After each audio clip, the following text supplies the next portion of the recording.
Sam Nichols, SO113714. The topic is expedition skills, and the date is the 23rd of the 3rd, 2023. Section 1. Have you turned it off? No.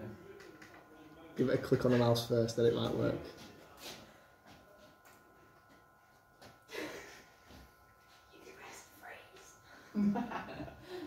Okay, there we go. No, carry on, it's fine. Okay. My first expedition was a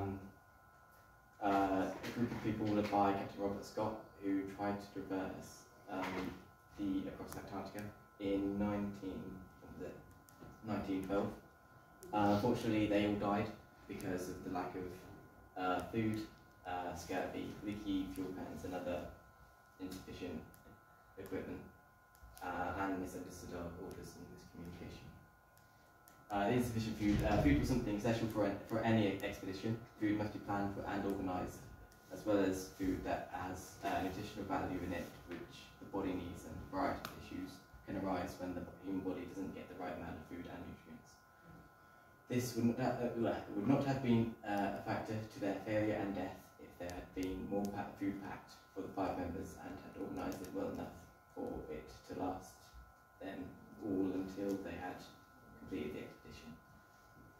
Scurvy. This is an illness that is caused by the body, caused when the body doesn't have enough vitamin C, which can only be caused by not eating enough fruits and vegetables.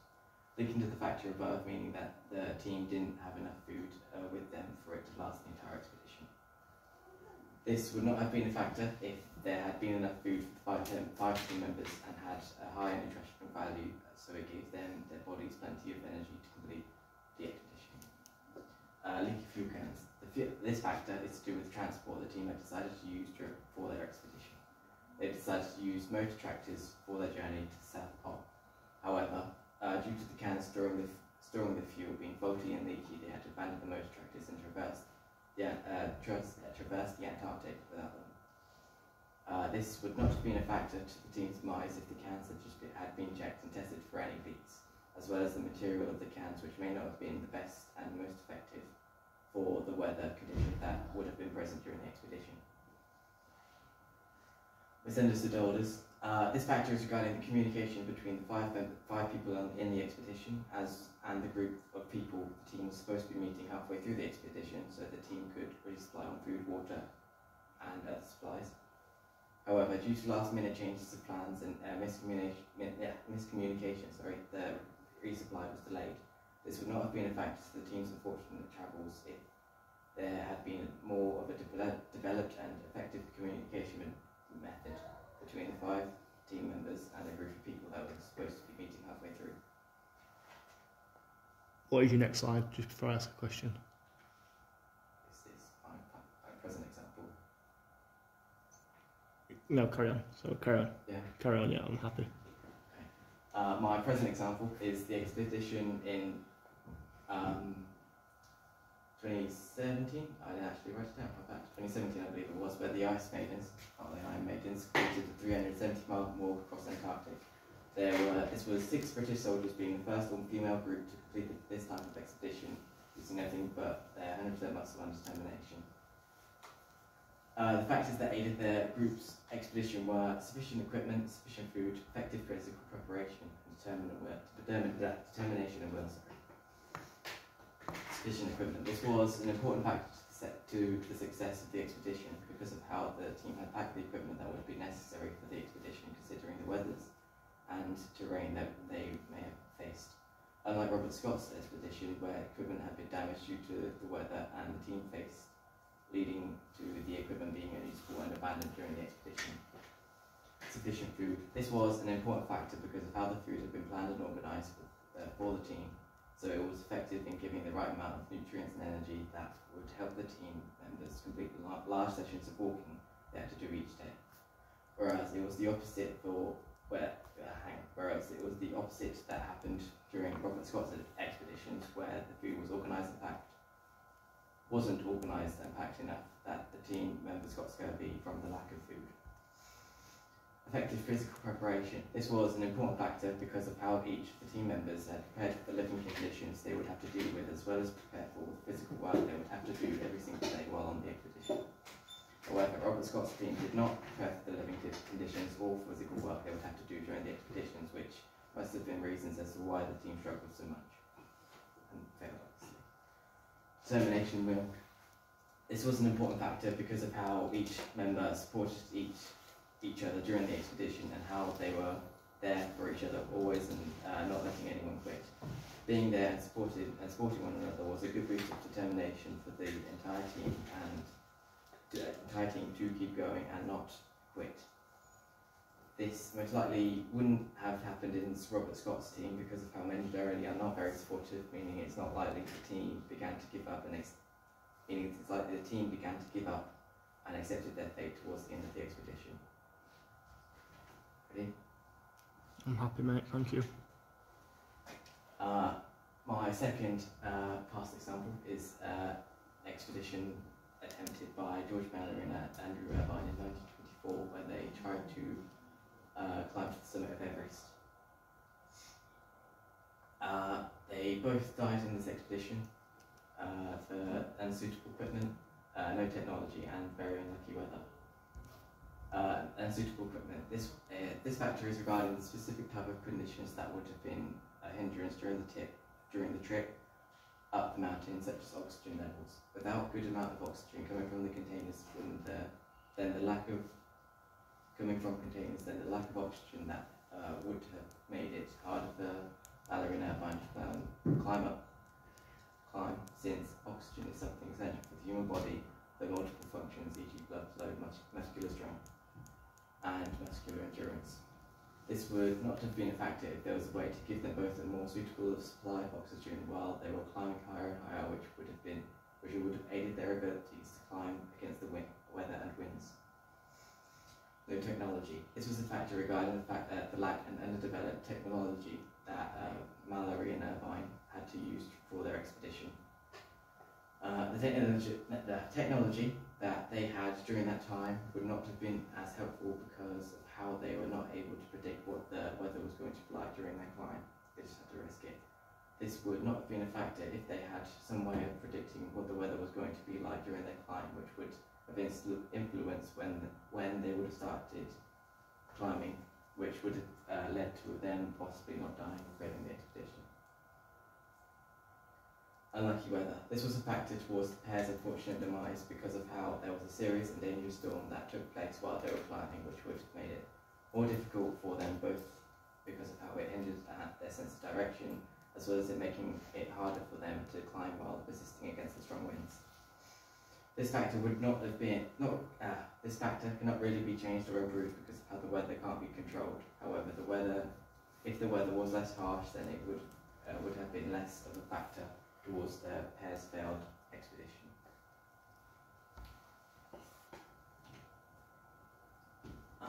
My second present example. This one was completed by some British Army Gurkhas and some Napoleon Sherpas in 2017, where they were the first of a group. They were the first ever British Army Gurkhas to summit Everest.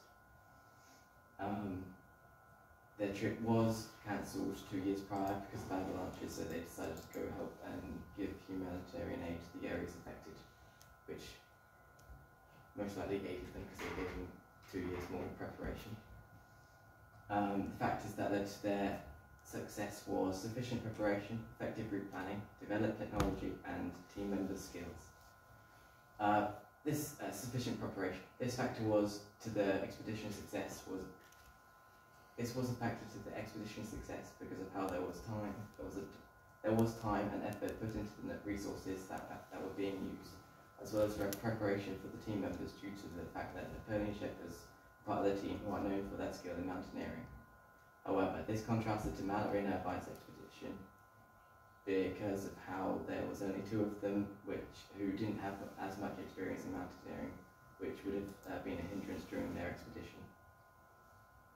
Effective route planning. This was a factor to the expedition's success because of how Sherpas had previously attached rope to the summit, which it had which was very beneficial to the team because of how they had a route to follow and because it would heavily reduce the chances of the team becoming lost. Whereas Mallory and Irvine never had this during their expedition because of how they were the first ever people to attempt to climb Everest. If they had more information on the route, they should take the mountain on more information on the route on the mountain. I don't know exactly. Hang on. Then it would have been more beneficial to them during their expedition and made it harder. Easier, sorry, not harder. Develop technology. This was a factor to the expedition's success because of how the team had technology that helped them tell what the weather was going to be like, meaning it gave them the opportunity to start the expedition at the best time, which would have made the expedition easier for the whole team.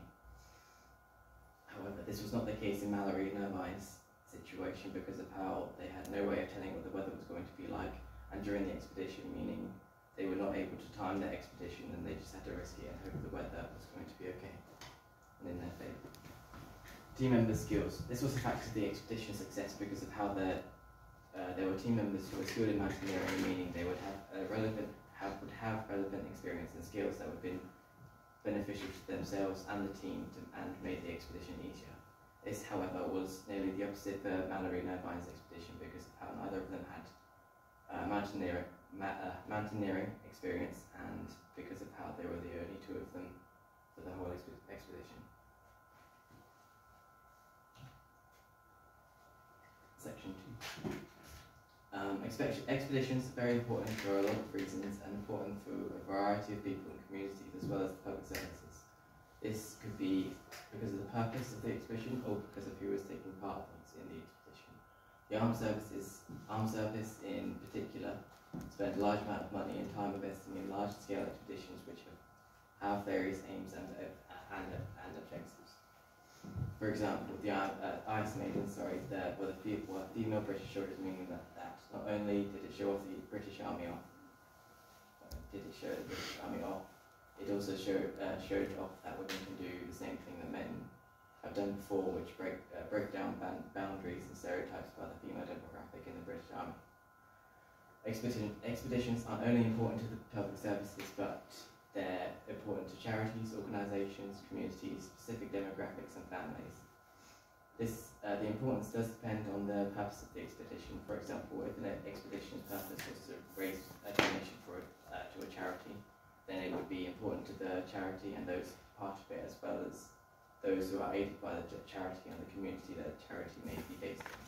However, if the expedition was to complete something on someone's bucket list, then the expedition would only really be important to the person and such people partaking in the expedition and the family members of those people in the expedition.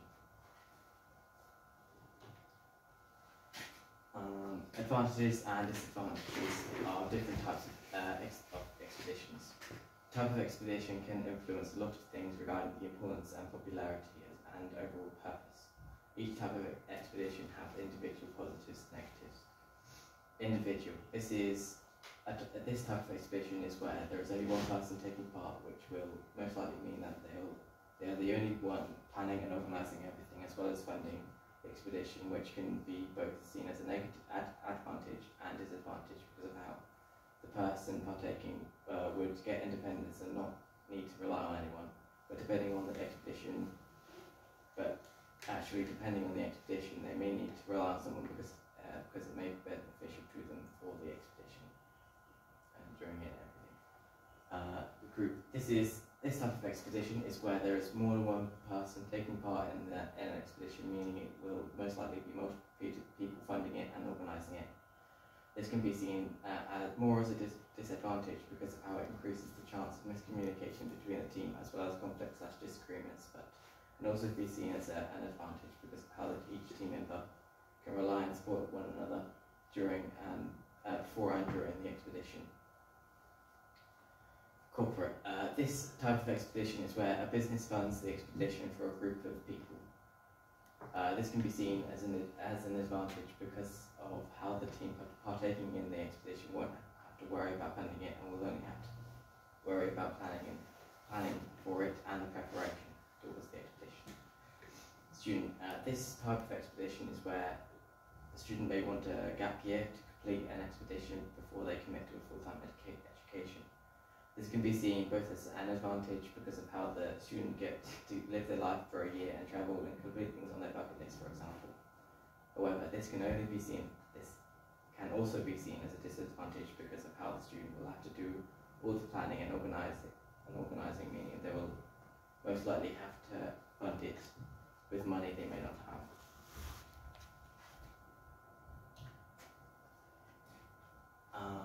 This is the same one. Educational expedition. This type of expedition is where there is something for the people partaking to learn or research during their expedition, which may lead to a form of qualification at the end. This is most likely going to be seen as an advantage because there will be something for the people partaking to take away, as well as because the people partaking may not have to fund the entire expedition. However, a disadvantage to this may be that the people partaking may have to pay a fair amount so the expedition can happen, as well as because of how the people partaking may also have to plan the expedition, which will take a lot of time and money. Military. This type of expedition is where there are armed services personnel take part in an expedition as well as part of their training or for them to improve on a variety of skills. This can only be seen as an advantage because of how their armed services personnel completing these expeditions become better at their role. Club. This type of expedition is where a club of some sort, like scouts or common interest clubs, may undertake an expedition. It can be seen as an advantage and disadvantage because of how this will mean that the expedition will have to be funded and planned and organised by the club, but will also mean that the people are able to take part in expeditions which may be an interest for the people partaking.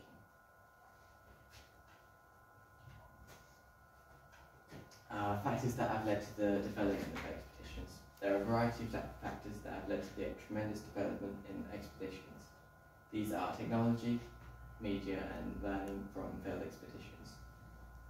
Technology. This is a factor to the development of expeditions because of how technology now is very beneficial to expeditions. For example, there is technology now that can help you predict what kind of weather you will get. Satellite phones, which are favourably used on expeditions rather than regular cell phones. Portable gas stoves, which can be used on expeditions to cook food. Media. This is a factor to the development of expeditions because of how media has made expeditions more notable rather than showing off both failed and successful expeditions. For example, Robert Scott's failed expedition and the Ice Maiden's successful expedition. Learning from failed experiences. This is a factor to the development of expeditions because of how people who have been on successful expeditions have learned from past expeditions which failed and learned what not to do on an expedition.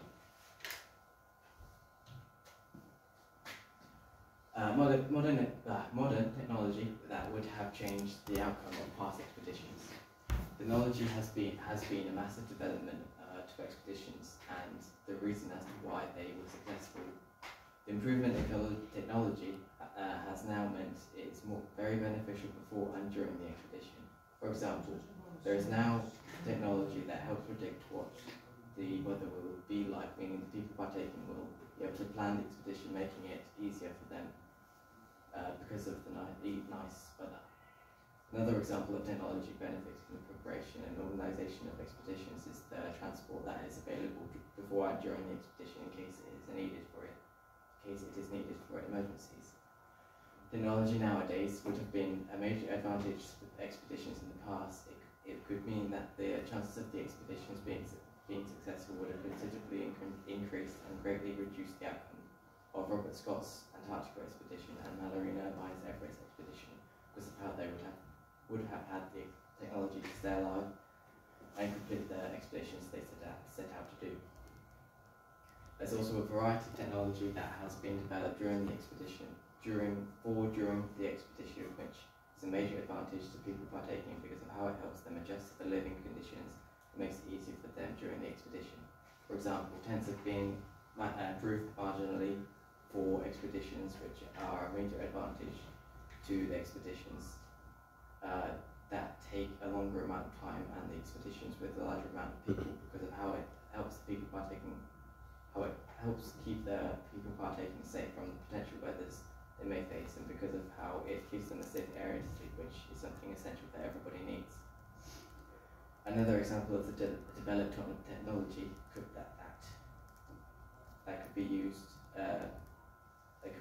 are the different types of clothing that have been improved and specifically made for expeditions, and different types of weather and living conditions that people may have to experience on expeditions.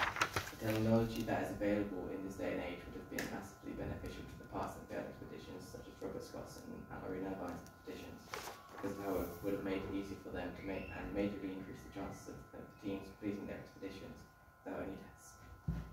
2 minutes. Sorry? 2 minutes. Okay. Pick 2 of those points. Okay. Different types of expeditions that have